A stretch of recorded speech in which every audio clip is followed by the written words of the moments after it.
Bueno, gracias Ignacio, primero por invitarme a formar parte del grupo del Centro Mamario y después, bueno, por invitarme a participar de este primer congreso de pacientes, así que, bueno, un honor para mí estar acá con ustedes.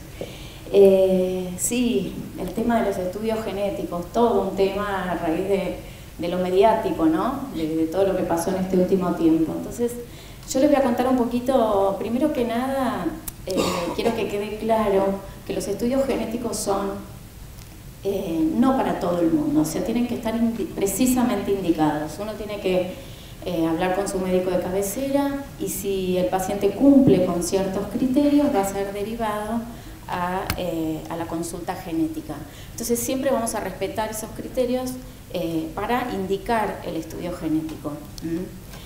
Y para adentrarnos un poco en el tema, quiero que vean que en realidad, si uno dice, bueno, de todos los cánceres de mama que hay, ¿qué proporción, digamos, se puede considerar hereditario? Uno vería, esto tiene ahí, uno vería que solo un 5 o un 10% de los casos, con lo cual, la mayoría de las veces, no vamos a estar hablando de un cáncer con predisposición hereditaria, ¿sí? No sé si quieren bajar un poquito las luces, me parece que está medio... ahí tienen un poco la proporción de cuál es el cáncer esporádico, que es la mayoría, el hereditario, y un 15 o un 20% de los casos que son familiares, que son aquellas familias donde vamos a ver que hay más de un cáncer en individuos, pero no tienen una implicancia genética hereditaria. Tal vez están a edades tardías en la vida, tal vez aparecen en ramas distintas de la familia. Nosotros eso ya empezamos a considerarlo de tipo familiar y no hereditario. Esto es para que vean cómo surge todo este tema de los estudios genéticos, y es en los años 94 y 95 que se logra identificar que existen dos genes principales, que son el BRCA1 y BRCA2, BRCA1, BRCA2, y esto viene de la sigla en inglés breast cancer, de ahí se forma el BRCA, donde son clonados, son identificados. Ustedes tal vez recuerdan que esto es un cromosoma, nuestra información genética está ordenada en cromosomas. El cromosoma está en realidad formado por moléculas de ADN empaquetada con proteínas, y dentro de ese ADN es que podemos ubicar estos genes. Uno está en el cromosoma 17, el otro en el cromosoma 13. ¿Qué son estos genes? Estos genes tienen que ver con susceptibilidad para desarrollar cáncer, ¿sí? Son los genes que intervienen en lo que son los procesos del ciclo celular, controlando el crecimiento de las células. Son genes supresores de tumor, entonces cuando están mutados o alterados, es decir, mutación es decir una alteración en el ADN, intervienen en la replicación y en la reparación del ADN. Entonces es por ello que al estar mutados aumenta nuestro riesgo de desarrollar cáncer. Pero si nosotros nos fijamos en esta diapositiva, vamos a ver que no son los únicos genes asociados a cáncer de mama. O sea, con el tiempo, estos fueron los primeros y siguen siendo hoy los más importantes, pero cada vez más se identifican genes nuevos relacionados con cáncer de mama. Entonces, hoy hasta nos estamos quedando cortos con el estudio de estos dos genes. Muchas veces estudiamos al paciente y si da negativo deberíamos seguir con el estudio de otros genes. Miren todos los que hay acá y todavía faltan ahí mencionar algunos. Obviamente que la proporción mayor se lo llevan estos dos, por eso son los que estamos indicando. ¿Y qué implica tener una mutación en un gen BRCA1 y 2? Bueno, implica un alto riesgo de desarrollar cáncer de mama y ovario, porque en realidad los dos cánceres con los que están relacionados estos genes principales son mama y ovario. También hay otros cánceres relacionados, ¿sí? Y miren el riesgo. El riesgo de desarrollar cáncer de mama va de un 50 a un 85% versus un 10, un 15 de la población general. Miren cuál es el incremento por tener una mutación en estos genes. Esto es a lo largo de la vida, hablamos hacia los 75, 80 años. También es mayor el riesgo de tener un cáncer de mama contralateral y el riesgo de tener cáncer de ovario, que va de un 15 a un 45%. Acá tienen por ahí mencionados otros tipos de cánceres que están relacionados con los genes BRCA1 y 2 y pueden ver de vuelta lo que esperaríamos de diferencia entre alguien de la población general que no tiene estas mutaciones y alguien que sí las tiene. Hay una marcada diferencia. No hace falta que veamos los números exactos, pero digamos, esto es lo que importa en realidad para el médico de cabecera, para el genetista y para la familia. No es lo mismo si está asociado a estas mutaciones que si no. ¿A quién deberíamos derivar a la consulta genética? O sea, es muy poca la autoderivación de pacientes al genetista. La mayoría de las veces viene porque charlaron con su médico, con su oncólogo, con su mastólogo, sobre estas preocupaciones de que hay otros miembros de mi familia afectados, y entonces es el médico el que dice, bueno, vamos a conectar con el genetista. Pero bueno, entonces, ¿qué hay que tener en cuenta para decir quién tiene que ir a la consulta y quién no? Siempre considerar la historia familiar. El paciente nos va a contar, o le vamos a preguntar si no nos cuenta, si hay alguien más en la familia que tuvo cáncer de mama, si hay otros tipos de cánceres en la familia. La historia familiar es fundamental. El que yo vea varios miembros afectados ya es una alarma para la derivación al genetista. El diagnóstico, ¿a qué edad fue hecho el diagnóstico? ¿A qué edad tuvo el cáncer la paciente? La edad de diagnóstico es importante. Cuanto más temprano, más relación con este tipo de cánceres hereditarios, ¿sí? La afectación bilateral, o que sea cáncer multifocal también, que haya otros tumores en la familia y sobre todo tumores relacionados con estos genes, que dijimos mama, ovario, páncreas, próstata, ¿sí? Melanoma, depende del BRCA1, BRCA2. Cáncer de mama en varones, eso también sucede, es mucho menos frecuente, pero el que haya un antecedente de cáncer de mama en un hombre, en un varón de la familia, es también una indicación para derivar a la consulta y ver si hay que indicar los estudios genéticos.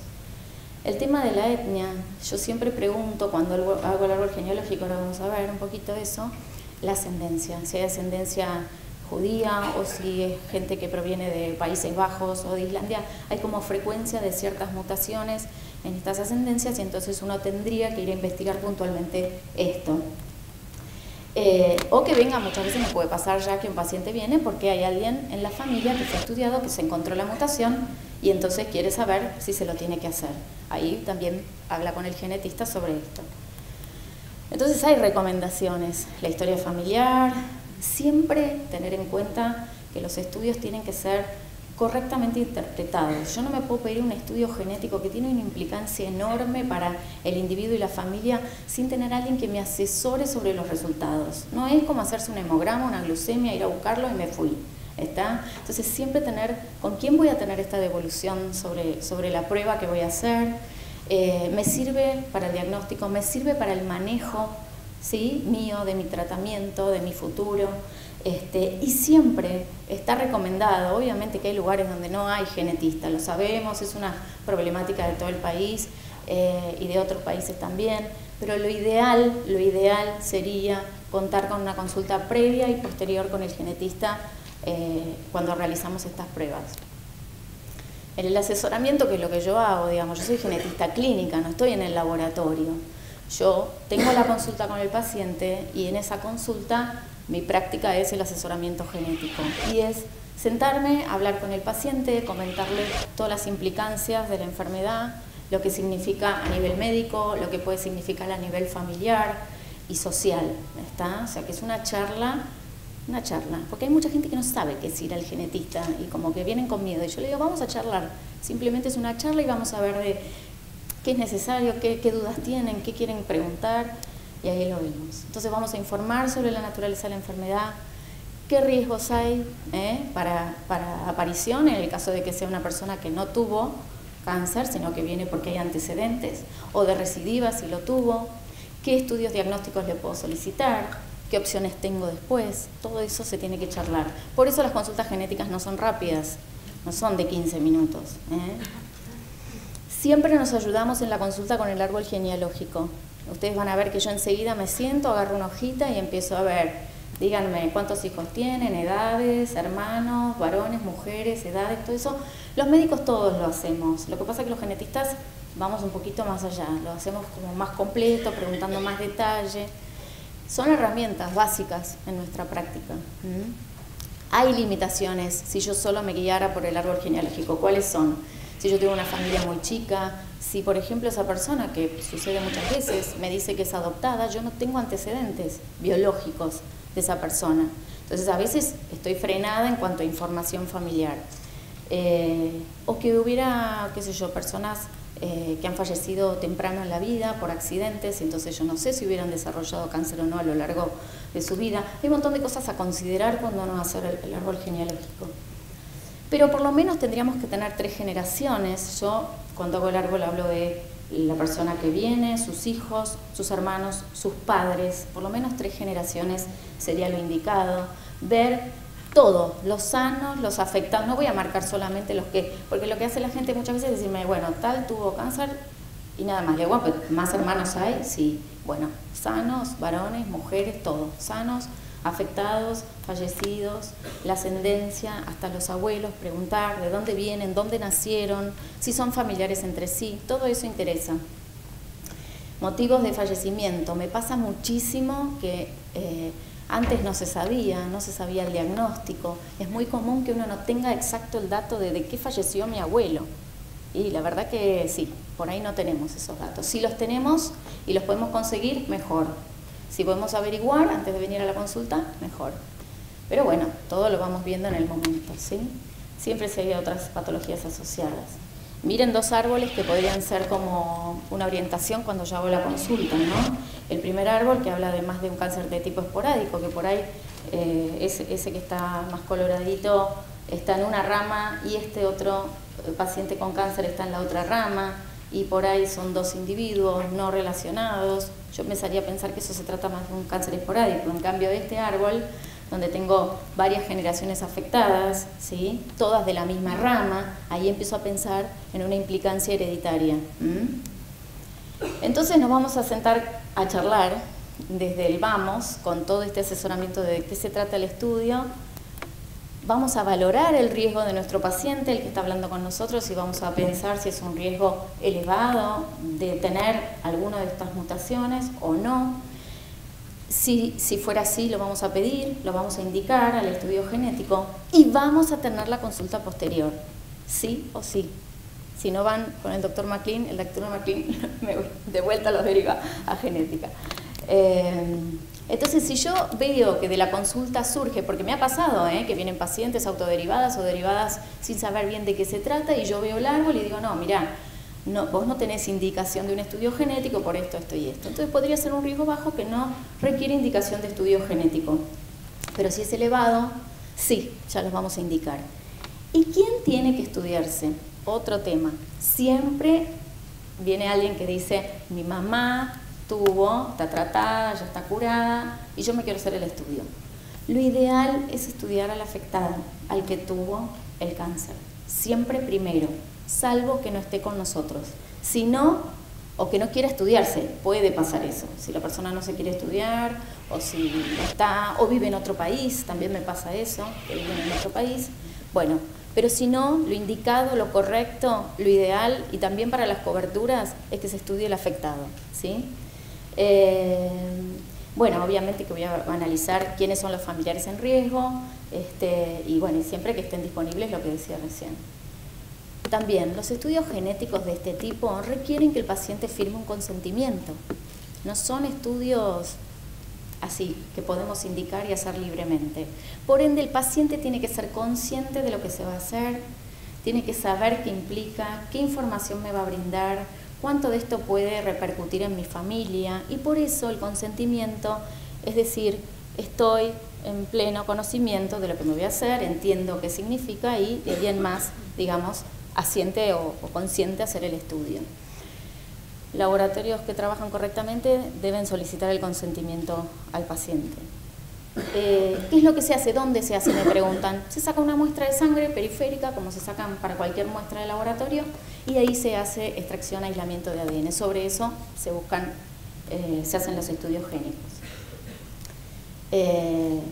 Hay beneficios de hacerse el estudio genético cuando corresponde.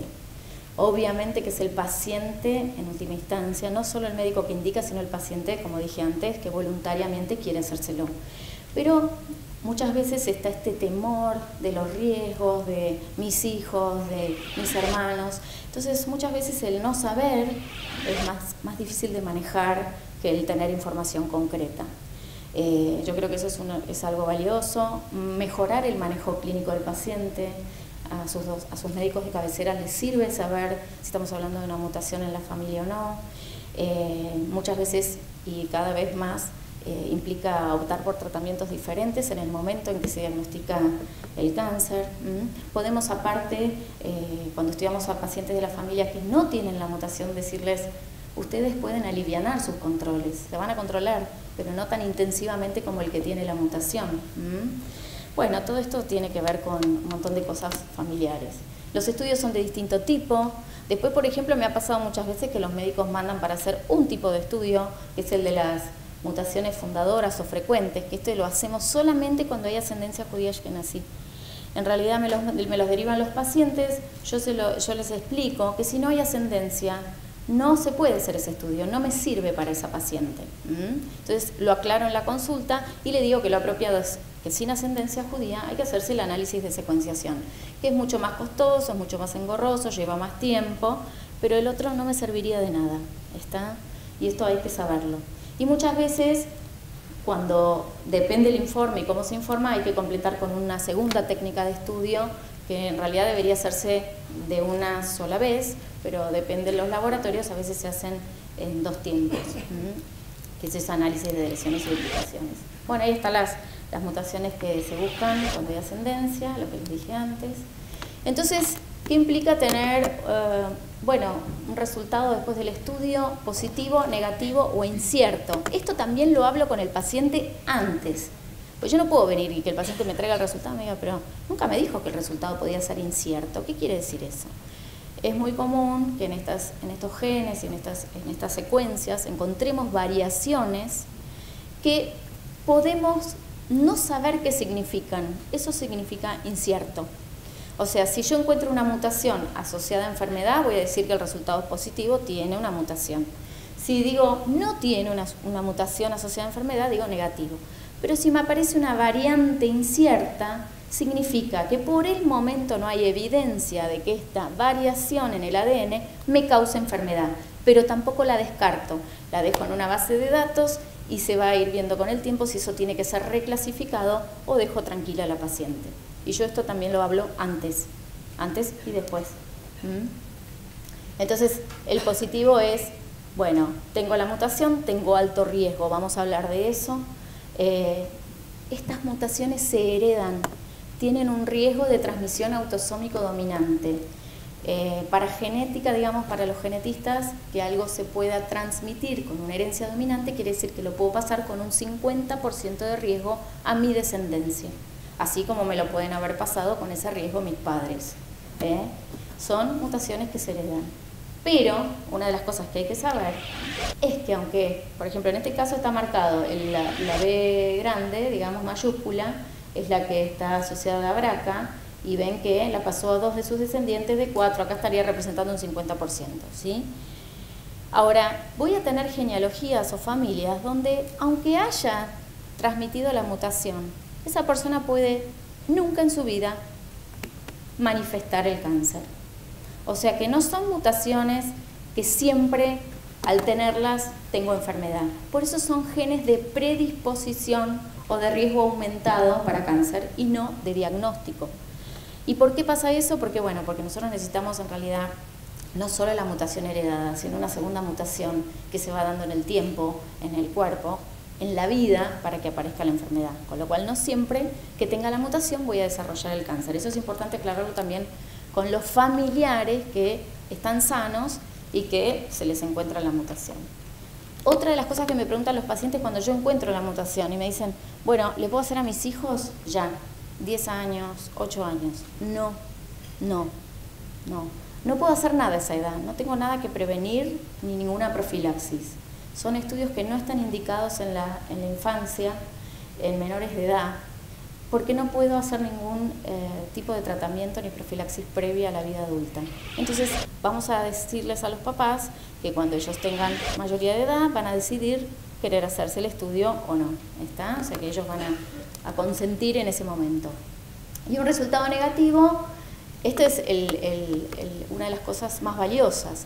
Si yo ya tengo un familiar que tiene la mutación y viene una hermana y se estudia y le da negativo, esa persona ya le bajo el riesgo al de la población general, no tiene riesgo para su descendencia, ya le digo, vos no la tenés, no la transmitís a la mutación. Hago control clínico habitual, no intensivo como haría en alguien que tiene la mutación, ¿está? Pero siempre tener en cuenta que esto era, yo tengo la mutación en la familia y no la encuentro en esta persona. ¿Qué pasa si es la primera persona de la familia que estudio y me da negativo?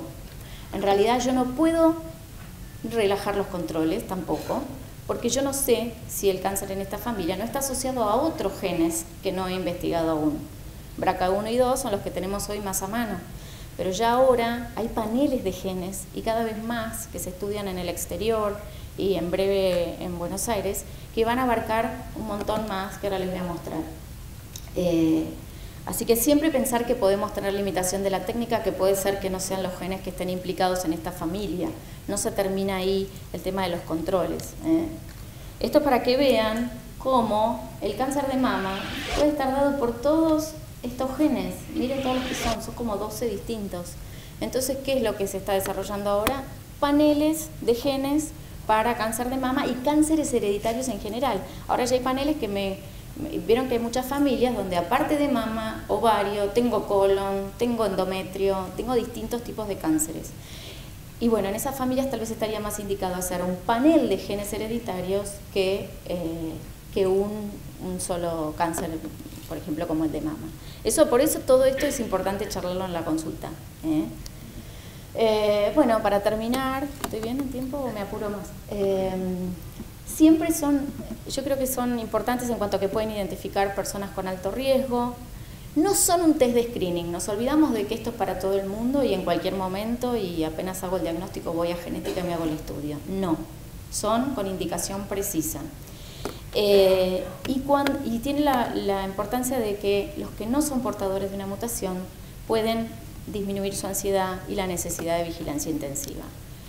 Los portadores sí van a necesitar un seguimiento específico, más frecuente que el de la población general. Allá hay cuadros de indicaciones de seguimiento de pacientes con mutaciones BRCA1 y 2 positivas. Ya está establecido cómo tienen que ser los controles, a qué edades, qué tan temprano compensar. La mamografía empieza a los 40, la bajamos a los 30, 28. O sea, hay cosas establecidas. Por eso no es que el que se lo hace no tiene importancia para cómo vamos a hacer los controles y también para medidas de prevención y profilaxis. Ustedes habrán escuchado esto de el fenómeno Angelina Jolie, que hizo todo esto de la mastectomía profiláctica o forectomía. Todas estas cosas se van a charlar siempre entre el médico de cabecera y el paciente.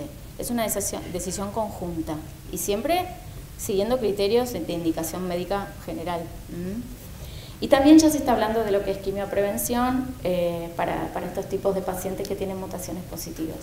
Bueno, siempre, vuelvo a decir, es un proceso complejo, no es tan sencillo, no todos los pacientes van a llegar a la consulta genética, tiene que haber criterios de elección para realizar las pruebas moleculares, tiene que intervenir un grupo multidisciplinario, esto es lo ideal, formar parte de un grupo como el Centro Mamario del Austral, interactuar entre todos, resolver el paciente entre todos y ver un poquito el seguimiento, el tratamiento y si hay que hacer estos estudios de diagnóstico de predisposición.